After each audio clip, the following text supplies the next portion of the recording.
SC corporation chairman Akepogu Prabhakar YCP నేతలే నిజమైన కబ్జా కోర్లని చర్చలకు సిద్ధమని కర్నూలులో అన్నారు. వైసీపీ హయాంలో కొండలు, చెరువులు, క్రిస్టియన్ ఆస్తులపై కబ్జాలు జరిగాయని ఆయన ఆరోపించారు. మంత్రి టీజీ భరత్ అభివృద్ధిని చూసి ఓర్వలేక ఆరోపణలు చేస్తే ఊరుకునేది లేదని ఆధారాలతో చర్చకు సిద్ధమని సవాల్ చేశారు.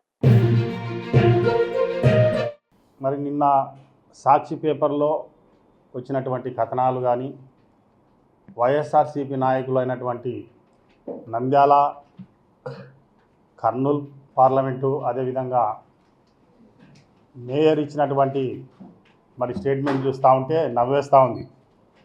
ఎందుకంటే దీన్ని చూస్తే ఎవరైనా అనుకుంటారు ఇక్కడ కర్నూలు జిల్లా ప్రజలు దొంగ నడిచినట్టుంది. అంటే దొంగతనం ఎన్నికపోయినాడు, మళ్ళీ ఆయనే దొంగ అని నడిచినట్టుంది ఇప్పుడు పరిస్థితి చూస్తూ ఉంటే. అంటే ఈరోజు మా కూటమి ప్రభుత్వం చేస్తున్నటువంటి అభివృద్ధి కార్యక్రమాలు ఏవైతే ఉన్నావో మేము ఒక పద్ధతి ప్రకారము ఇందాక మా సోమశేఖరన్న గారు చెప్పినట్టు ఇది చట్ట పరిధిలో ఏం చేయాలో అది చేస్తూ ఉన్నాం. మా యొక్క ప్రధాన ఉద్దేశము మా జిల్లా మంత్రి టీజీ భరత్ గారి యొక్క 15 నెలలైంది. ఈరోజు ఈ యొక్క జిల్లాకు ప్రత్యేకమైనటువంటి నిధులు కానీ అదేవిధంగా పరిశ్రమలు కానీ తీసుకొస్తున్నటువంటి ఘనత మా టీజీ భరత్ గారిది. ఈరోజు దాన్ని తట్టుకోలేక ఇక్కడ ఉన్నటువంటి వైఎస్ఆర్సీపీ నాయకులు అర్థం కాక ఏం చేయాలో తేలక ఏదేదో నిందలు మోపుతా ఉన్నారు, అనవసరమైనటువంటి మాటలు మాట్లాడుతూ ఉన్నారు. నిజంగా వాస్తవంగా చూస్తుంటే ఈరోజు కబ్జా చేస్తూ ఉన్నారు, లేదంటే దాన్ని దోపిడీ చేస్తూ ఉన్నారు, వీళ్ళంతా కూటమి వాళ్ళు చేస్తూ ఉన్నారంటే అయ్యా కబ్జా చేసింది ఎవరు? మరి అదేవిధంగా ఈ జిల్లాలో ప్రధానంగా ఎవరిని అడిగినా చెప్తారు ఈ కర్నూలు జిల్లాలో ఎవరెవరు ఎంత కబ్జా చేసినారు, ఏ యొక్క ఆస్తులు ఆక్రమించుకున్నారు, ఏ యొక్క ఆస్తులను ఆక్రమించుకొని ఇండ్లు కట్టుకున్నారు, ఏ యొక్క మత సంస్థలకు సంబంధించినటువంటి ఆస్తులను ఆక్రమించుకొని పెద్ద పెద్ద కాంప్లెక్స్లు కట్టుకున్నారో మనం అంతా చూసాం. ఈ జిల్లా ప్రజలకు తెలుసు. వాళ్ళు ఈరోజు మా కూటమి ప్రభుత్వం గురించి మా భరత్ గారిని గురించి మాట్లాడుతూ ఉంటే చాలా విడ్డూరంగా ఉంది. అయ్యా మేము ఒకటే చెప్తా ఉన్నాం, మీకు దమ్ము ధైర్యం ఉంటే, మళ్ళీ చెప్తున్నా, మీకు దమ్ము ధైర్యం ఉంటే మీరు చేసినప్పుడు అక్రమాలు ఏవి, మేమున్నప్పుడు చేసినటువంటి అభివృద్ధి కార్యక్రమాలు ఏవైతే ఉన్నావో వాటికి ఒకసారి చర్చకు రండి, మాట్లాడదాం. అంతేగాని ఏదో మా పేపర్ ఉంది కదా అని ఏదో ఊదరగొట్టి మాటలు మాట్లాడి మమ్మల్ని ప్రజలు మర్చిపోతున్నారు కాబట్టి ఈరోజు బురద జల్లే కార్యక్రమాన్ని మీరు చేస్తూ ఉన్నారు. ఈరోజు ప్రధానంగా కర్నూలు టౌన్లో నిన్నగాక మొన్న ఒక 10 రోజుల క్రితం అనుకుంటా ఇదే రాంభూపాల్ రెడ్డి గారి ఇల్లుని సర్వే చేసినారు. సర్వే చేసి ఆయన ఒక స్కూల్ని ఆక్రమించుకున్నాడని అందరికీ తెలిసినటువంటి విషయమే. మొత్తం అక్కడ వాగు పక్కన ఉంది, ఒక్కర వాగు అనేది మనం కూడా చూసినాం, అందరూ చూసినాం. దాంట్లో ఆంధ్రవాగుని ఎంత ఆక్రమించుకున్నారో ఈ జిల్లా ప్రజలకు తెలుసు, కర్నూలు జిల్లా ప్రజలకు, కర్నూలు టౌన్ ప్రజలకు తెలుసు. ఈ కర్నూలు టౌన్కే కాదు, పాణ్యం నియోజకవర్గంలో కొండలు, గుట్టలు ఏవి చేసినా కూడా ఆక్రమించినటువంటి గనుడు, మహాగనుడు మరి రాంభూపాల్ రెడ్డి గారు. ఆయన ఈరోజు మా గురించి మాట్లాడడం అంటే ఇంకా చాలా విడ్డూరమైనటువంటి పరిస్థితి. అందుకే మేము అడుగుతా ఉన్నాం, రాండి చర్చకు రాండి, మేము వస్తాం, మా తెలుగుదేశం పార్టీ నాయకులం. ఇంకొక ఆయన కర్నూలు మళ్ళీ మాజీ ఎమ్మెల్యే గారు, ఇంకా ఆయన గురించి చెప్పాలంటే మస్తు ఉంది. ఇంకా క్రిస్టియన్ ఆస్తులను ఏ విధంగా ఆక్రమించుకున్నారు, క్రిస్టియన్ ఆస్తులను ఆక్రమించుకొని ఏ విధంగా లీజు తీసుకొని ఈరోజు కాంప్లెక్స్లు కట్టుకున్నారు. అది ఇంకా ఎన్నోసార్లు చెప్పినాను, నేను చెప్పడం కాదు, అది ఈ జిల్లా ప్రజలకు తెలుసు, ఈ టౌన్ ప్రజలకు తెలుసు. కానీ ఏ రోజైనా టీజీ భరత్ కానీ టీజీ ఫ్యామిలీ కానీ ఎక్కడైనా కూడా ప్రభుత్వ ఆస్తులు కానీ ఇంకొకటి కానీ ఆక్రమించుకున్నట్టు కానీ ఇంకోటి కానీ ఎక్కడైనా విన్నామా? వాళ్ళకేం అవసరం లేదు.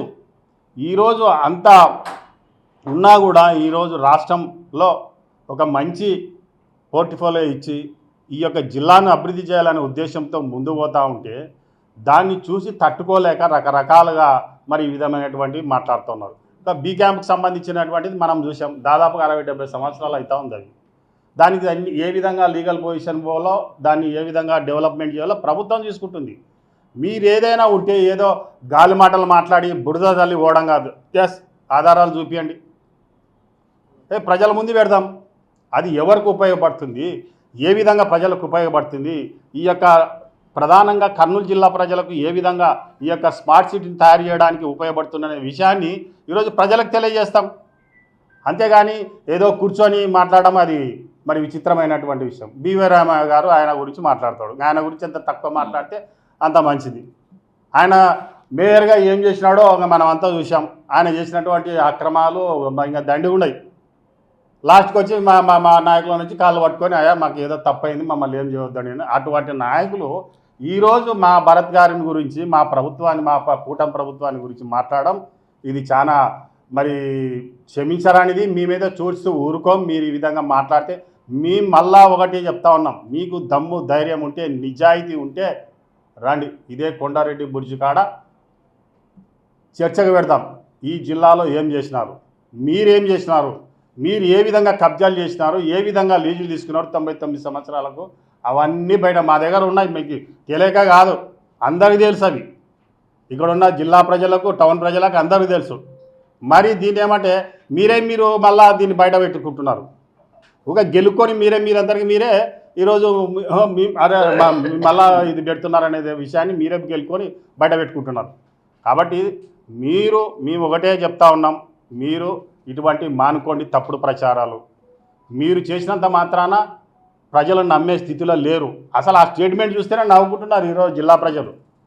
వీలేంది ఈరోజు కూటమి ప్రభుత్వం భరత్ గారి గురించి మాట్లాడమని చెప్తా ఉన్నారు.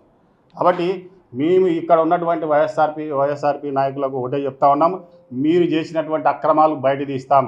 ఆల్రెడీగా ఉన్నాయి, ఇంకా తీస్తాం. ఇంకా మీరు ఏం చేసినారు, ఎక్కడెక్కడ ఏం చేసినారు, పాణ్యంలో ఏం చేసినారు, కర్నూలులో ఏం చేసినారు, ఇంకా ఎక్కడెక్కడ ఏం చేస్తున్నారో అన్నీ మా దగ్గర ఉన్నాయి. అవి కూడా త్వరలో బయటకు వస్తాయి. మీరు తొందరపడద్దని నాయన, అన్నీ బయటకు వస్తాయి. ఇప్పుడు జిల్లా ప్రజలకు మేము తెలియజేస్తాం, మాకు ఒకటే, మా జిల్లా మంత్రి కానీ మా జిల్లా నాయకులు కానీ కూటమి ప్రభుత్వం కానీ ఈ జిల్లా బాగుపడాలి, ఈ జిల్లా సస్యశ్యామల ఉండాలి. ప్రధానంగా కర్నూలు టౌన్లో ఉన్నటువంటి smart city one of the సిటీగా, రాష్ట్రంలోనే బెస్ట్ సిటీగా తయారు చేయడానికి మా యొక్క భరత్ గారు కృషి చేస్తున్నారని కూడా మరొకసారి మీ ద్వారా తెలియజేస్తా ఉన్నాం. లైక్ చేయండి, షేర్ చేయండి, సబ్స్క్రైబ్ చేయండి. మరిన్ని వీడియోల కోసం బెల్ సింబల్ పై క్లిక్ చేయండి.